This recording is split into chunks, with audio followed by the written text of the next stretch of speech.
히브리서 11장 7절에서 16절까지 말씀 보도록 하겠습니다.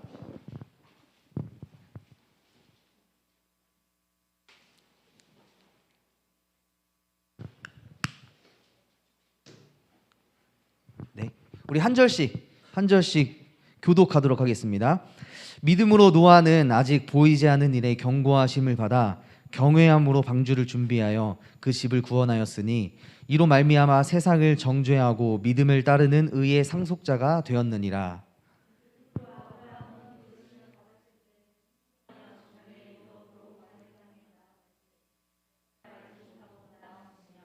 믿음으로 그가 이방의 땅에 있는 것 같이 약속의 땅에 거류하여 동일한 약속을 유업으로 함께 받은 이삭 및 야곱과 더불어 장막에 거하였으니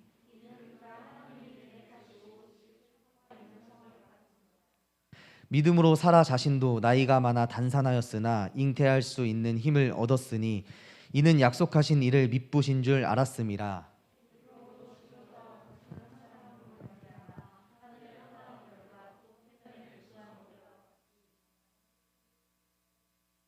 이 사람들은 다 믿음을 따라 죽었으며 약속을 받지 못하였으되 그것들을 멀리서 보고 환영하며 또 땅에서는 외국인과 나그네임을 증언하였으니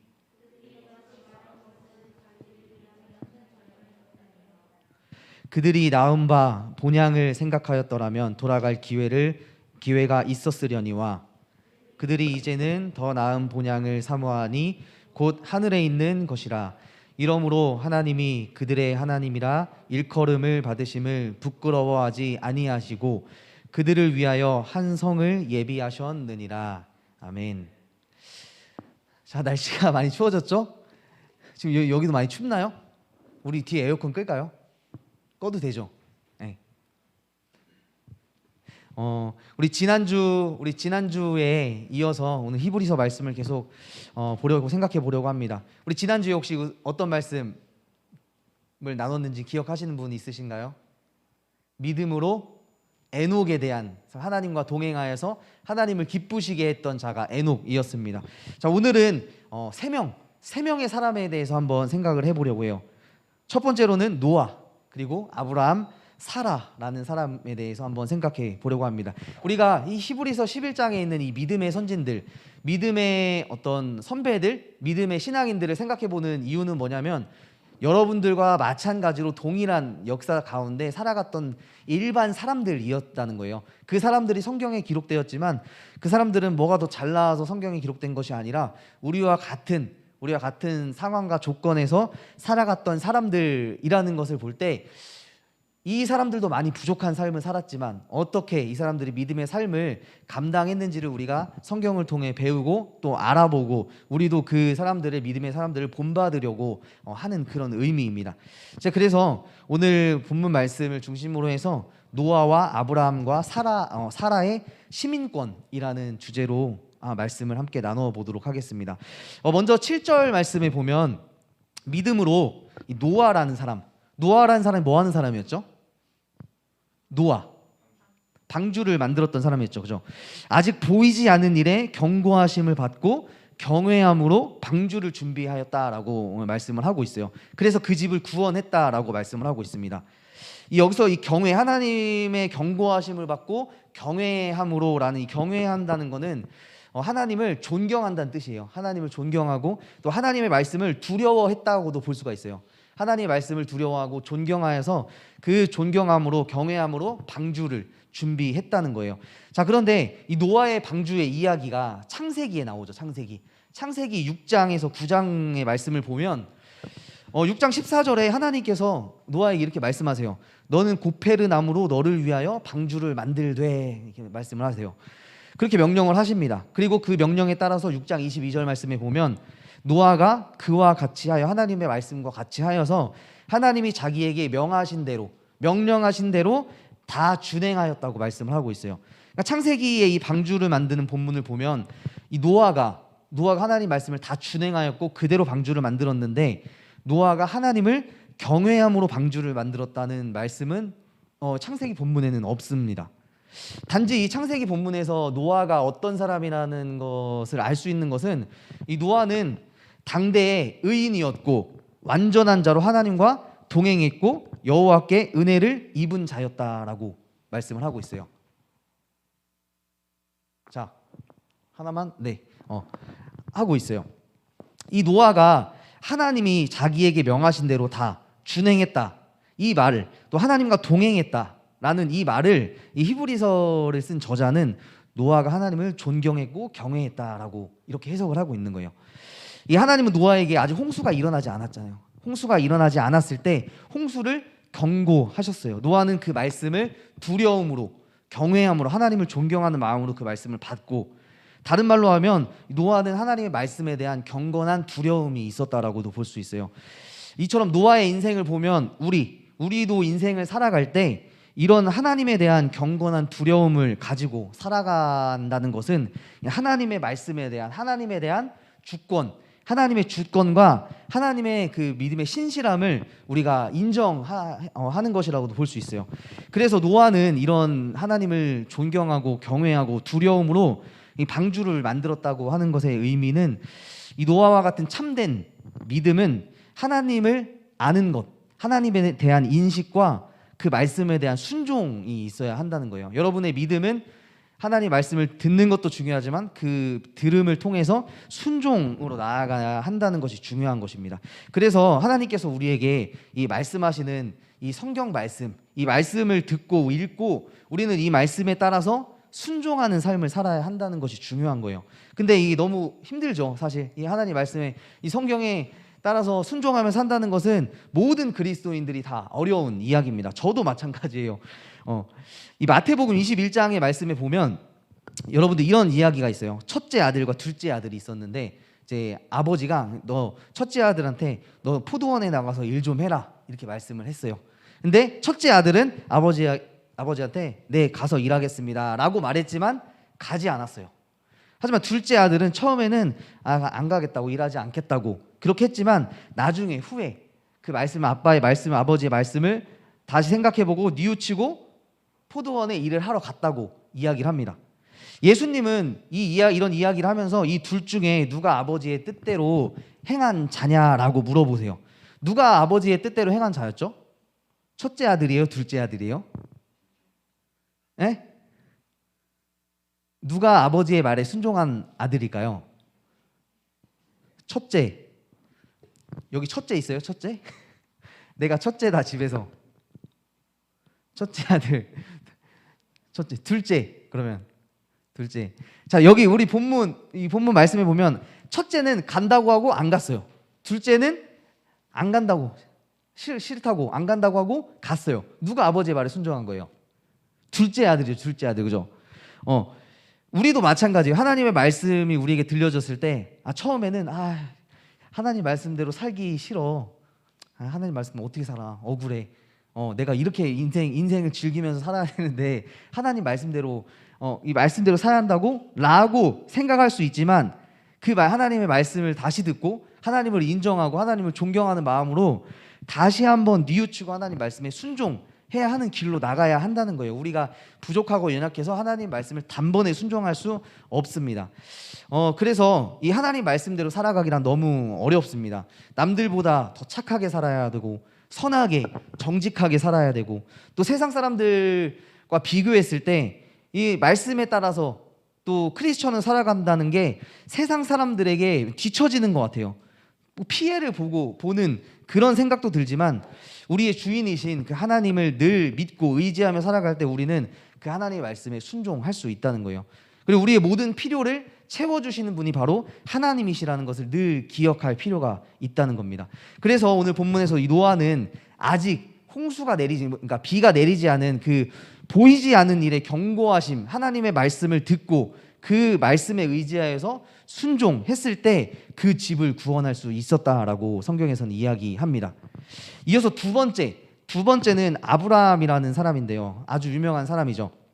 이 사람은 믿음으로 하나님의 부르심을 받았을 때 순종함으로 장래의 유업으로 받을 땅에 나아갈 때 갈 바를 알지 못하고 나아갔다고 말씀하고 있어요. 아브라함이 처음에 하나님의 부르심을 받고 내가 보여줄 땅으로 가라라고 말씀을 하셨는데 어디로 가는지 알 수 없었다는 거예요. 아브라함은 깨닫지도 못하고 이해하지도 못했어요. 그렇지만 아브라함은 하나님의 부르심의 말씀을 듣고 먼저 순종함으로 나아갔다고 볼 수 있습니다. 이 아브라함의 순종도 노아의 순종 역시 순종과 마찬가지로 하나님의 말씀을 경외하고 두려움으로 하나님의 말씀을 생각했을 때 순종할 수 있었다라고 볼 수 있어요. 그래서 이 아브라함이 갈 바는 알지 못했지만 자신이 가는 길을 하나님이 인도해 주실 것이다 라는 그런 믿음, 하나님에 대한 신실한 믿음을 가지고 있었기 때문에 아브라함은 순종할 수 있었다고 볼 수 있어요. 또 8절 말씀에 보면 이렇게 나오죠. 믿음으로 아브라함은 부르심을 받았을 때에 순종하여 라고 기록을 하고 있는데, 여기 말씀 보면 부르심을 받았을 때 순종했다라고 기록을 하고 있어요. 그런데 이 부르심을 받았다라는 말과 이 순종했다, 그가 순종했다라는 이 말은 이렇게 바로 연속해서 이렇게 나오고 있는데, 이 말은 아브라함은 부르심을 받자마자 곧 순종했다라고 볼 수 있어요. 그러니까 하나님께서 아브라함을 부르시고 내가 이것저것 다 따져보고 다 이렇게 생각해보고 그래 이렇게 가는 게 나에게 더 유익하겠다라고 해서 순종한 것이 아니라 부르심을 받자마자 곧 순종했다라고 볼 수 있어요. 그래서 하나님은 아브라함에게 이렇게 하셨던 것처럼 여러분에게도, 우리 모두에게 이렇게 순간순간 말씀하실 때가 있습니다. 하나님은 세미한 소리로 우리에게 말씀하실 때가 있어요. 또 우리가 기도할 때 하나님께서는 우리에게 말씀하실 때도 있고, 옆에 있는 친구들, 가족들, 사람들을 통해서 나에게 말씀하실 때도 있어요. 그리고 우리의 상황과 또 환경을 이렇게 바꾸게 하셔서 변화시켜 주셔서 그것들을 통해서 내가 어떤 일을 결정하고 또 결단하고 이렇게 하게 하실 때도 있다는 거예요. 이 아브라함은 원래 어떤 사람이었냐면 여호수아 24장에 보면 이렇게 말씀합니다. 여호수아가 온 땅 백성에게 이르되 이스라엘 하나님 여호와께서 이같이 말씀하시기를 옛적에 너희의 조상들 곧 아브라함의 아버지, 그러니까 아브라함의 아빠에 대한 이야기를 하는 거예요. 아브라함의 아빠가 어떤 사람이었냐면 강 저쪽에서 하나님을 섬기는 사람이 아니고 누굴 섬겼대요? 다른 신들을 섬겼던 사람이 바로 아브라함의 아버지였어요. 하지만 내가 너희의 조상 아브라함을 강 저쪽에서 이끌어서 가나안 땅으로 데려와서 하나님 야훼 하나님을 믿게 했다는 거죠. 이 아브라함의 상황을 지금 변화시켜 주신 거예요.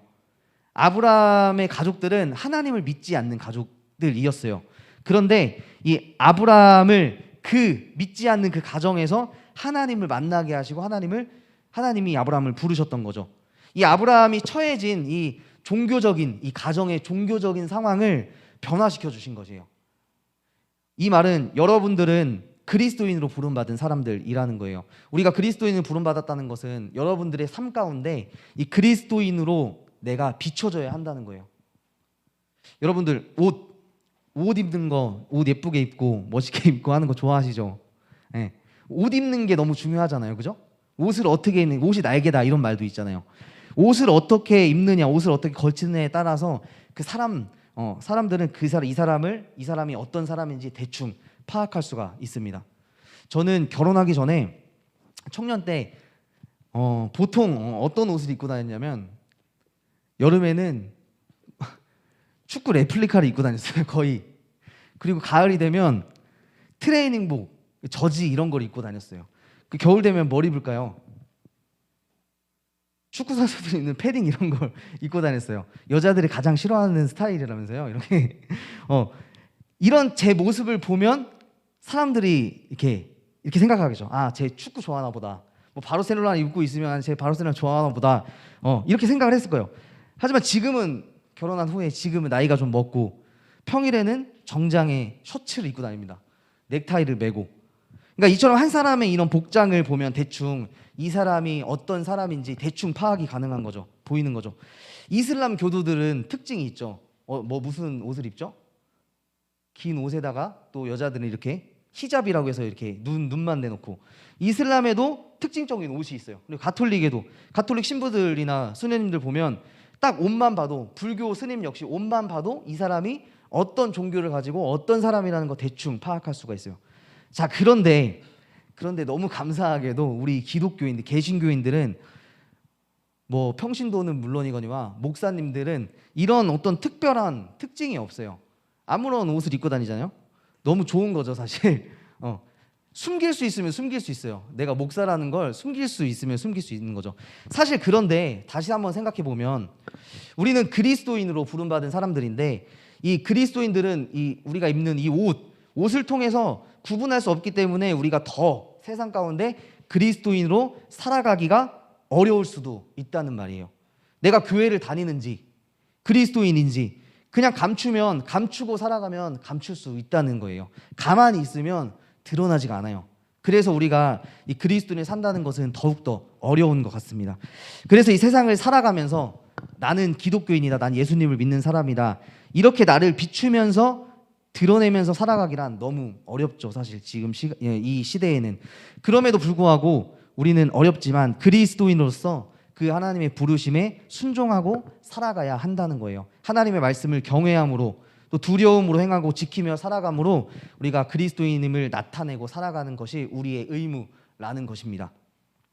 11절 말씀에 보면 또 아브라함의 아내였던 사라라는 여인이 나와요. 이 사라는 나이가 많아서 단산하였다. 그러니까 아이를 낳을 수 없었으나 잉태할 수 있는 힘을 하나님께서 주셨다고 이야기합니다. 그리고 그 힘을 주신 이가, 약속을 주신 이가 하나님이라는 것을 이 사라는 믿었어요. 그 믿고 하나님을 믿고 신뢰하고 신임했다라고 볼 수가 있어요. 여러분들의 삶도 마찬가지예요. 사라처럼 우리가 힘이 없을 때 약속하신 그 하나님을 믿고 우리에게 힘을 주시는 분은 하나님이시다라는 것을 꼭 믿어야 한다는 거예요. 여러분들이 여러분들의 앞날이 보이세요? 창창합니까? 군대에 가면 이런 말 하죠. 무슨 말 하죠?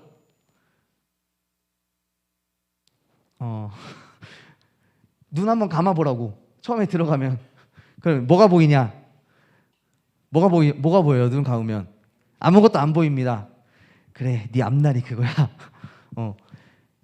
군대에 가도 이렇게 앞날이 보이지 않는데 여러분들의 미래 보이지 않을 거예요. 사실 하루하루 살아가기가 너무 힘든 그런 삶을 살아갑니다. 하지만 지금 처한 이 상황이 너무나 힘들고 어렵고 힘들다면 오늘 이 사라처럼 그 하나님 우리에게 힘을 주시고 나이가 많아서 잉태할 수 없었지만 잉태할 수 있는 힘을 주셨던 그 하나님을 믿어야 한다는 거예요. 여러분도 마찬가지입니다. 그 하나님에 대한 믿음과 신뢰를 가져야 하는 거예요. 지금은 앞이 보이지 않아도 내 앞길은 하나님이 인도하신다라는 그런 믿음을 가지고 꼭 살아가야 할 줄 믿습니다.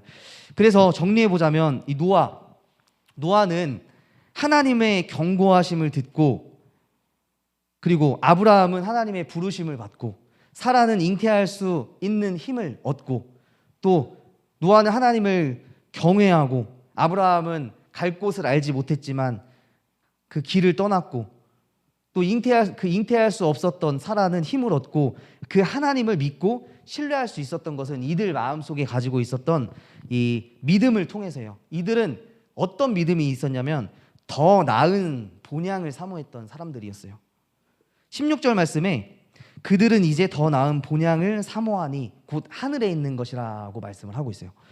이 노아라는 사람, 이 사람의 이름의 뜻은 이런 뜻이에요. 안식하다, 위로하다, 위안하다, 이런 뜻을 가지고 있습니다. 아브라함은 많은 무리의 아버지라는 뜻을 가지고 있어요.